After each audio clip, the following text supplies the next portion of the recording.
आराम से आराम से आराम से। अबे सालू ये क्या कर दिया, अब तो मालिक हमें छोड़ेगा नहीं। अबे फुल्लू तेरे साथ काम करने में मुझे बहुत मजा आता है। अरे मालिक मैं कारीगर ही इतना अच्छा हूँ। अबे साली ये क्या कर रहा है, तुझे यहाँ से ईंट लाने के लिए किसने बोला? सारा काम खराब कर दिया। हाँ और पीछे और पीछे और पीछे और बस रुक जा सबे साले पूरी दीवार गिरा दी तूने। एक काम ढंग से नहीं होता।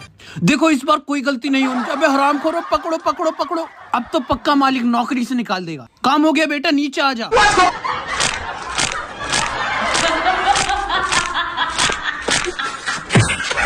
अरे हरामखोर मेरी उंगलियों का तो भरता बन गया। चलो ना पापा, तुम तो फालतू में टेंशन ले रहे हो।